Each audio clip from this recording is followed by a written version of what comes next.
Hello and welcome to Beaver Down Books. Thanks so much for joining us for this evening's book talk. And before we begin, I want to mention a couple of our other many upcoming events. Tomorrow night we are going to host Tim Diebel with his book titled Savoring Awe. Then on Thursday night we will have Steve Grove here, and he's going to share his book, How I Found Myself in the Midwest. He is actually the publisher of the Minneapolis Star Tribune, so that should be a fun event too. We also, Friday night, have our quarterly open mic poetry night, and this time we're doing what they call a poetry potluck, and everybody brings their own poetry and shares it, and it's always a fun evening. And if you're not a poet, but you like to listen to it, you can just come and listen too. So put that on your calendar. Also, you might have received this holiday calendar or catalog in the mail. If you didn't, we've got extra copies, and everything in here is 10% off. So it's a great way to do some Christmas shopping. Now, onto the program.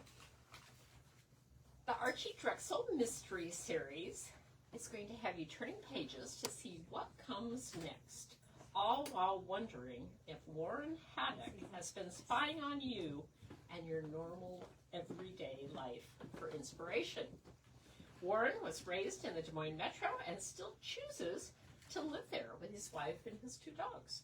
He has written business books under his alter ego, as well as worked in the IT arena most of his career, surviving it with his sanity and sense of humor intact.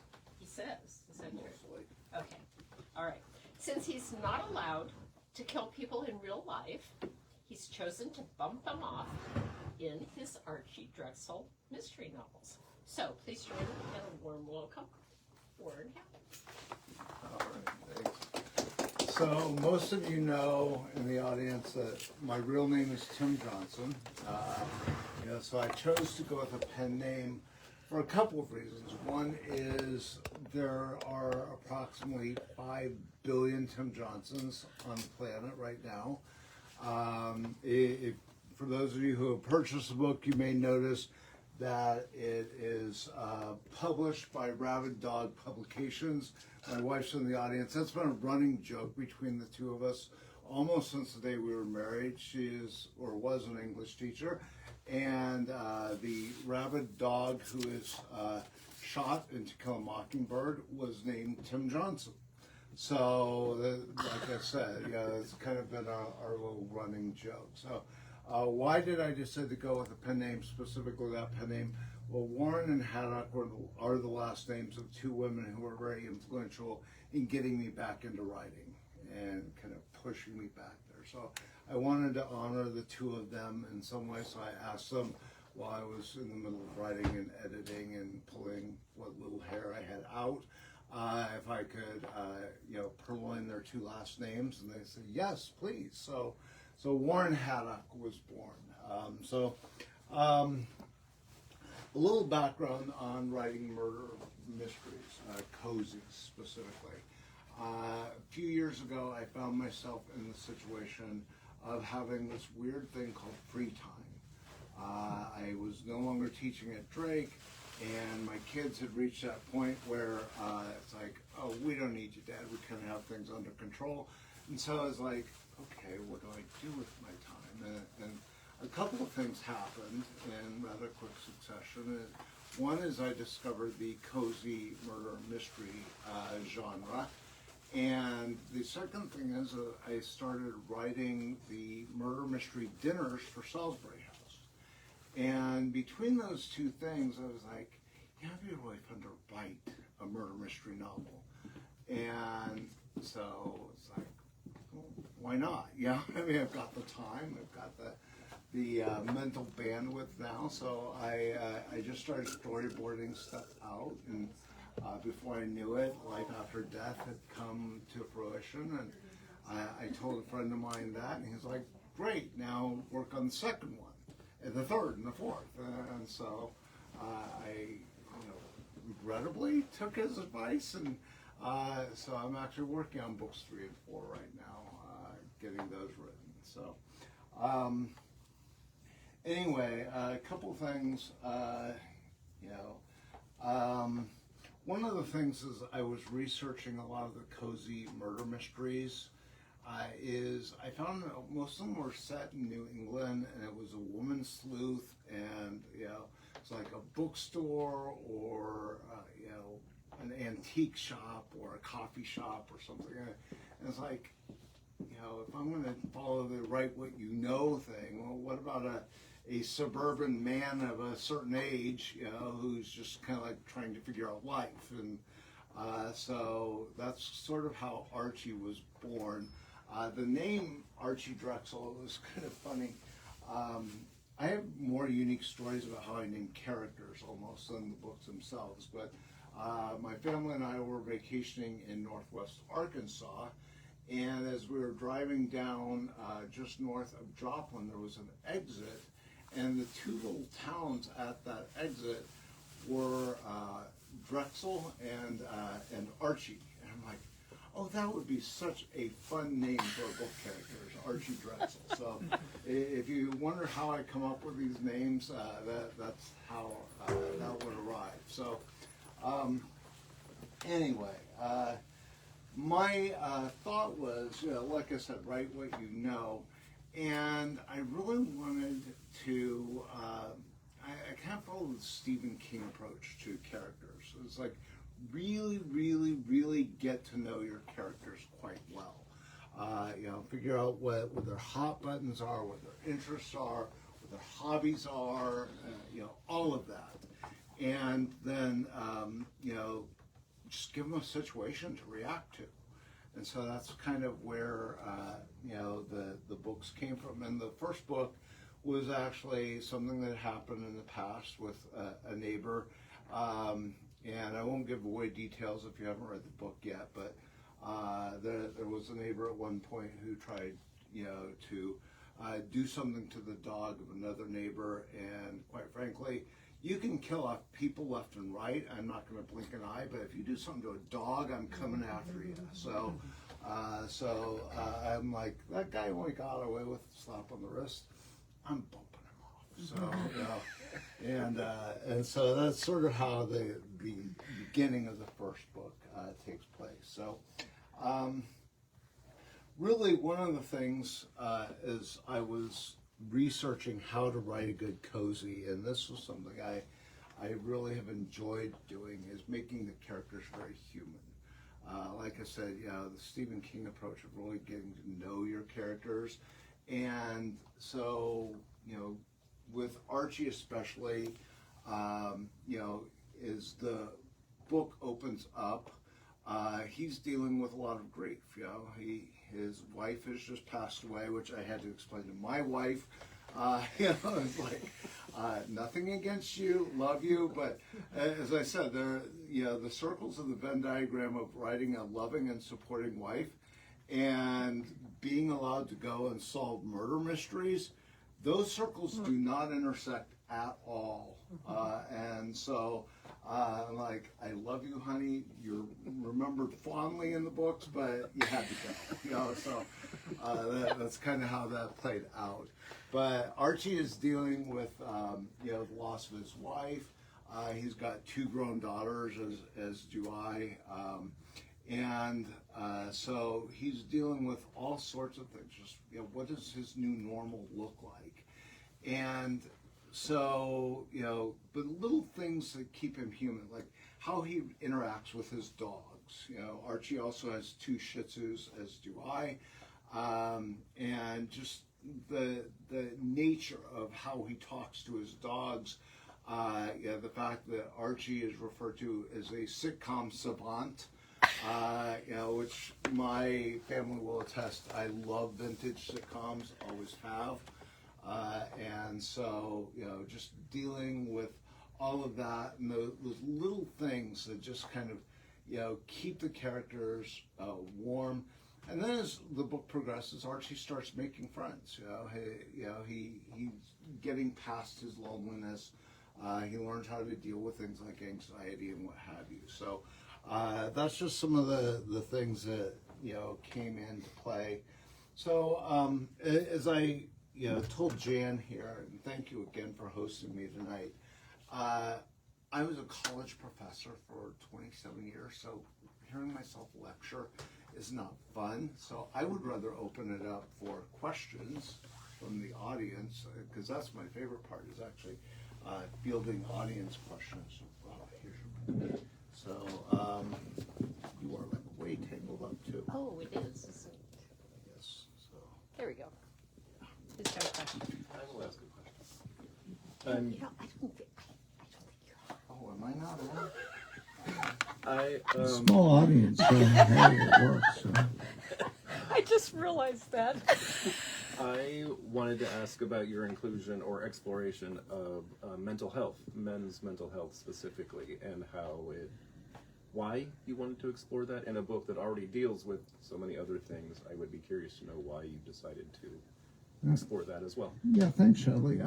So, one of the things that I had started dealing with, after the pandemic and just some of the things I dealt with in my life, about 3 years ago, I had my first panic attack ever. I had no clue what was going on.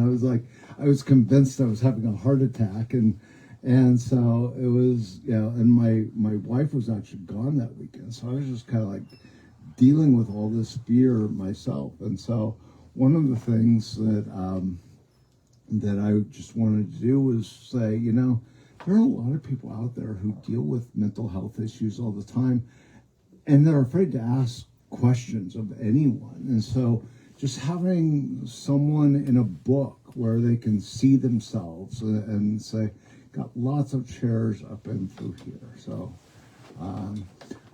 so they can see themselves, whether it's loneliness or anxiety or depression or, PTSD or imposter syndrome, all of those are going to be hit at some point. And one of the biggest validations I received as an author so far is one of my Facebook friends who lost his wife to cancer about 3 to 4 years ago. He had read my books, and he's like, wow, you just completely captured all of the feelings in writing that I didn't even know existed. So, so that made me feel really good. Obviously, it felt terrible for him, and we were friends during his loss and stuff, but just the fact that, I had, been able to capture that for him. I've had a few friends who have lost their spouses to cancer, and lost both my parents to cancer, so so it wasn't like totally foreign to me, but just really, I think one of the biggest obligations as an author is to allow readers to see themselves in the pages. So yeah, that was kind of my motivation for introducing men's mental health into that. So, great question. Others? Come on, don't be shy. Everyone in this room knows me, so I know there are questions. They're going to ask me whether it has to be a book or not. I have questions. Okay. I'll just keep asking questions. You can just be moderator. Can you talk a little bit about your writing process? Because I know that you storyboard, which a lot of people might outline, but storyboarding for a novel is an interesting approach. And I know that you have worked out long-term, like longer books. So I'm curious about your development process of the story. Yeah, so, and apologies to my wife. Our house is littered with index cards and notebooks that I tend to leave around sometimes. So if I get a random idea or thought, it's going into a notebook or on an index card or something.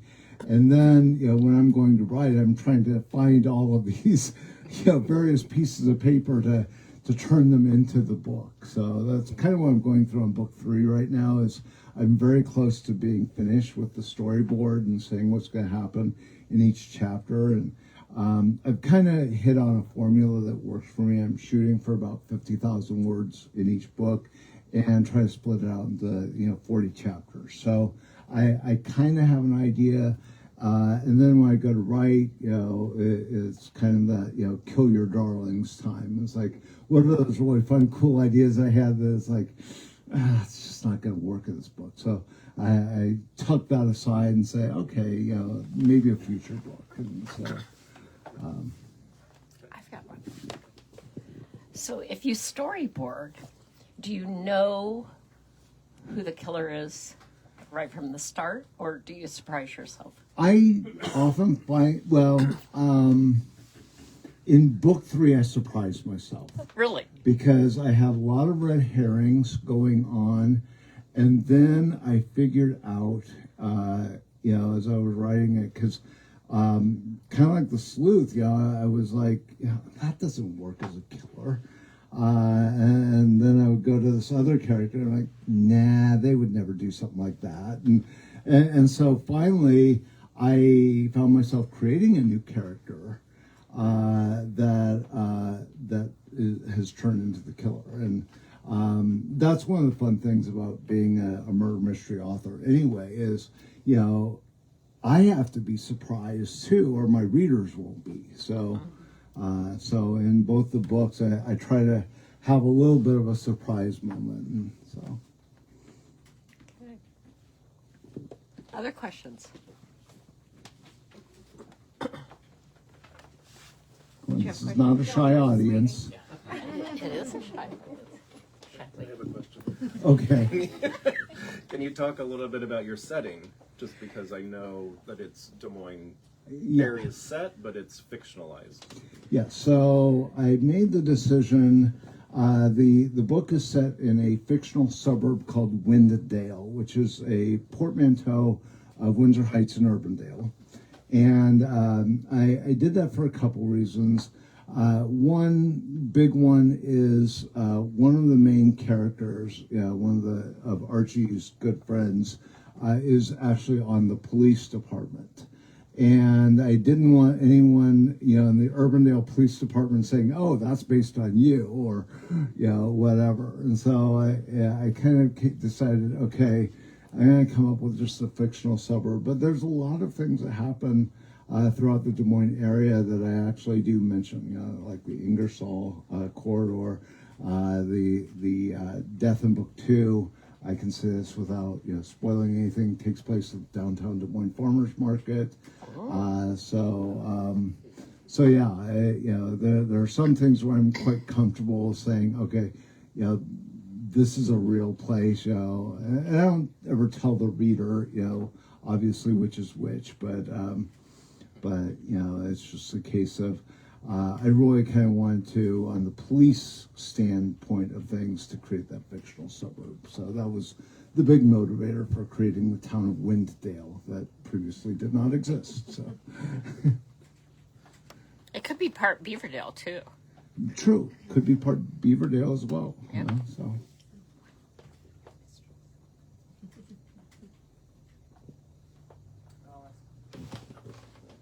Oh, this will be fun. I wanted to ask you this question. So, you have like these three main characters, but who's your favorite side character? Oh, my favorite side character. I would have to say Archie's daughters. I've got one of my own daughters here, so I kind of have to say that. But no, What's your favorite daughter? I'm not going to go there because I know you would text your sister. His daughters and, creating their personalities, mostly off of my own daughters, but, giving them a couple of additional things, like Hannah, who's Archie's younger daughter, is probably a little more, I don't want to say badass, but, has a little more oomph than my younger daughter actually has. I can't see her actually doing some of the things. She's too nice, for her own good some days. But yeah, the daughters are probably my favorite side characters. So.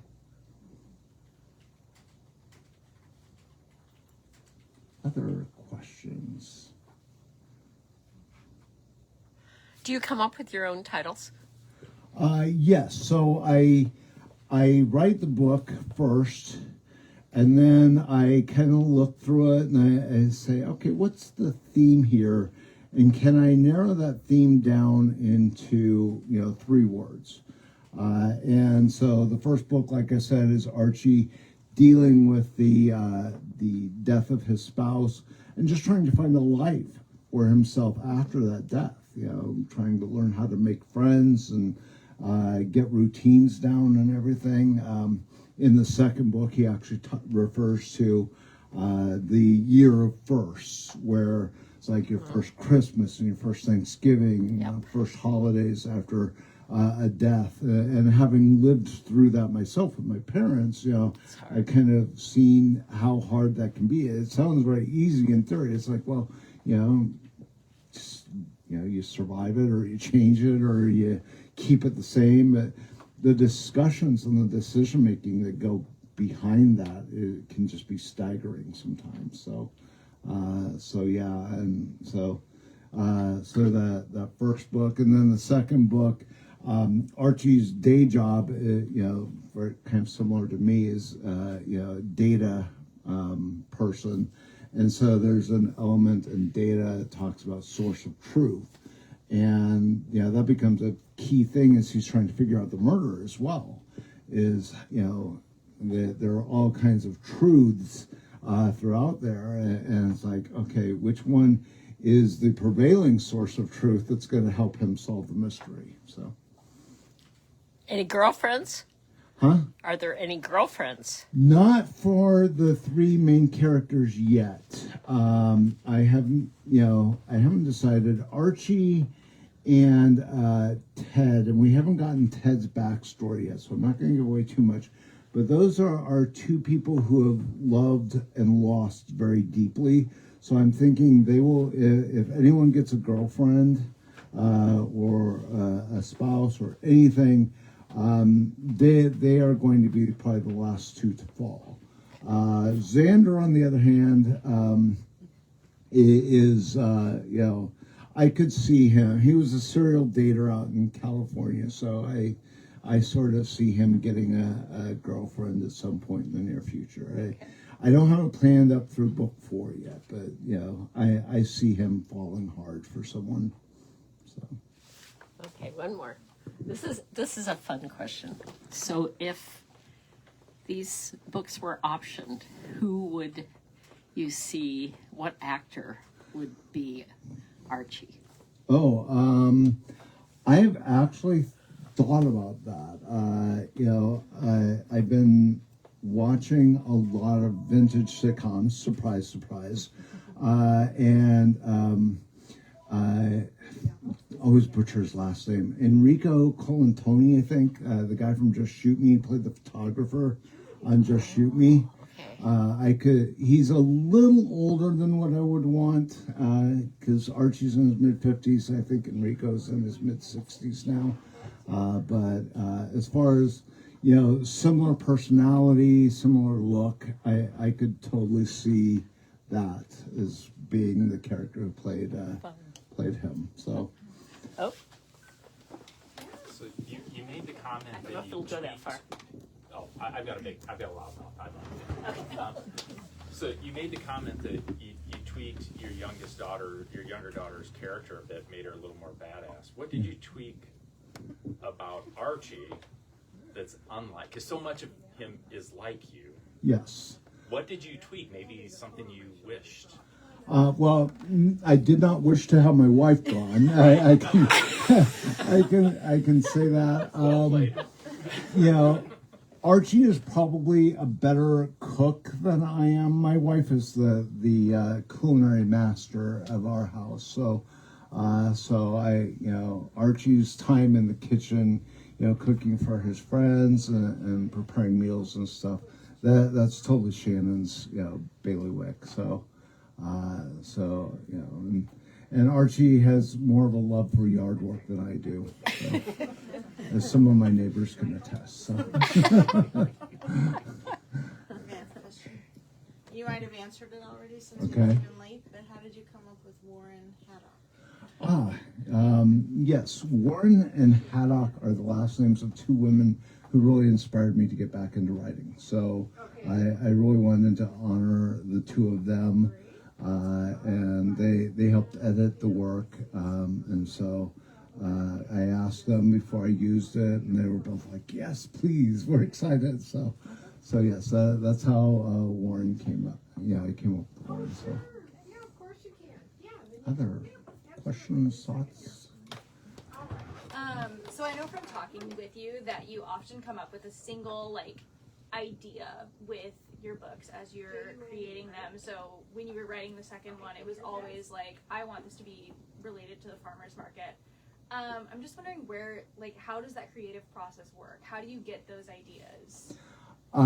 In very weird ways. So for those on Facebook who didn't hear, I kind of come up with a central idea as I'm generating, my thoughts. And so the second book, I really wanted it to take place at the farmer's market. The first book, I knew I wanted to take place in the neighborhood.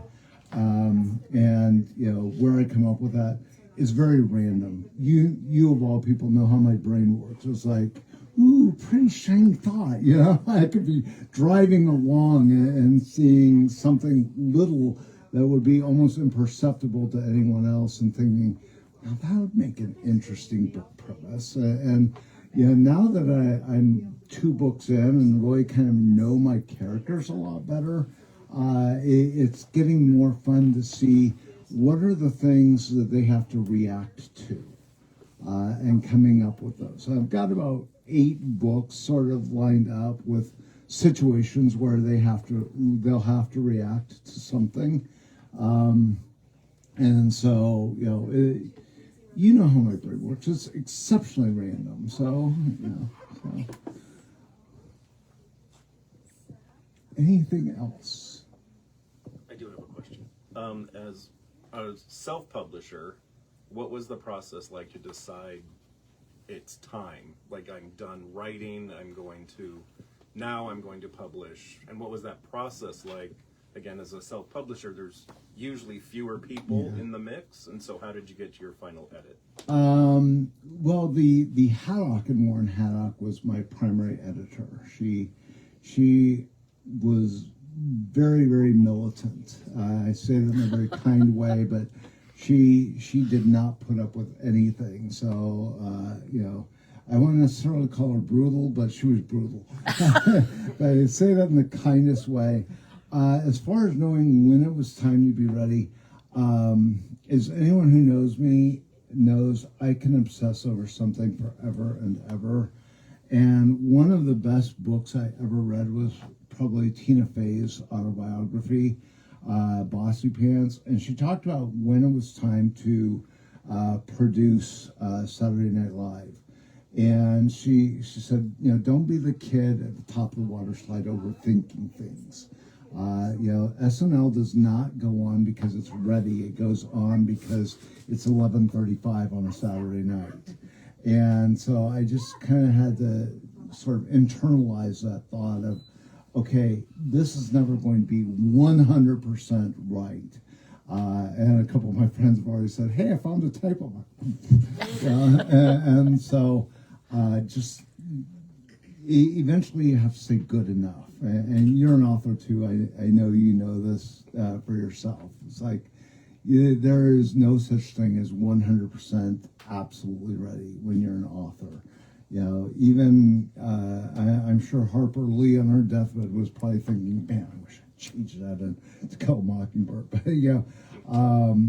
But you get to that 99.9 and you say, okay, I'm ready. And for me, having published business books about 15 to 20 years ago, I wanted to give myself enough time to do some marketing as well. So actually getting the cover ready, and doing some of those necessary things, coming in here and saying, hey, you want to carry my book? So really just sort of giving myself a few weeks of cushion time from the time I had a book in hand to the time that it was ready to actually say, okay, this is published and it's live. Okay. Right. Any other last call? All right. Thank you. Let's sign some books. Yeah, let's sign some books. Okay. Thank you. Thank you.